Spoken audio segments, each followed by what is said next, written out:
Bien sûr, j'avais la rage contre Messi, c'était la moindre des choses. J'avais une énorme rage, une énorme haine, j'étais jaloux. Voilà, on était ensemble au Paris Saint-Germain, c'était chez moi, c'était mon club, c'était moi la star de l'équipe. Voilà, j'étais le dictateur de ce petit Nangui. Et voilà, je l'ai vu monter en puissance, je l'ai vu partir en Coupe du Monde avec l'Argentine, je l'ai vu faire ce qu'il a fait à son âge. Nous avons livré une énorme bataille en finale, nous nous sommes battus comme des lions, j'ai mis mes buts, j'ai marqué, j'ai fait douter ce petit nain. Et à la fin, il m'a pris la Coupe du Monde sous mon nez. Voilà, j'étais jaloux, j'étais dégoûté, et puis après, je suis reparti directement au club et je l'ai retrouvé là-bas avec sa Coupe du Monde. Il l'a présenté, il l'a montré, il m'a nargué. Bien sûr que j'étais jaloux, j'avais une énorme rage en moi. Et c'est là qu'il fallait être professionnel. Et puis je l'ai vu, nous avons rigolé, nous avons parlé, nous avons débriefé ce qui s'est passé. Il m'a dit, tu as vu, je t'en ai volé une, mais tu en as déjà eu une Coupe du Monde, tu peux m'en laisser une. Moi, c'est la seule que j'aurai, j'ai 35 ans, laisse-moi kiffer un peu, toi, tu pourras en avoir une deuxième. Et je me suis dit, c'est vrai, allez, c'est vrai, le petit Messi, il en aura qu'une. Moi, je peux encore en obtenir deux, trois, voilà, j'ai encore de la marge, c'est possible. En plus, je suis dans un pays avec un énorme vivier.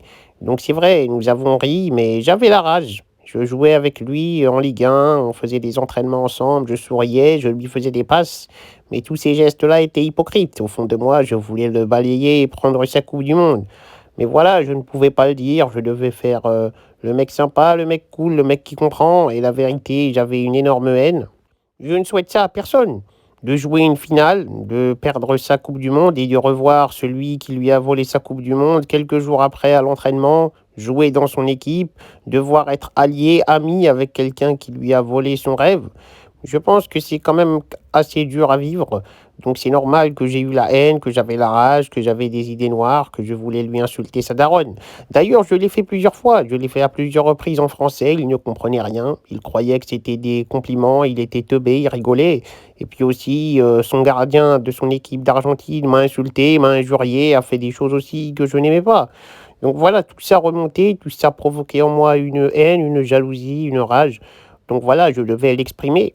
Et je ne pouvais pas l'exprimer comme je voulais. Donc j'avais une énorme frustration. Mais voilà, comme vous le disiez, j'ai pu l'insulter sur le terrain en français. Il ne comprenait rien. Je lui faisais des appels de balles en lui insultant sa daronne. Et lui, il souriait comme un petit teubé. Ça, c'était cool, c'était sympa. C'était des moments heureux. Mais voilà, je pense que quand même, n'importe quel humain sur Terre aurait eu la rage à ma place. Ce n'est pas possible de perdre une finale comme ça avec une intensité incroyable, d'avoir une déception incroyable, de subir la déception de toute la France et d'après jouer avec celui qui vous a volé ça, je pense que même le meilleur des humains aurait craqué, aurait eu la haine contre lui.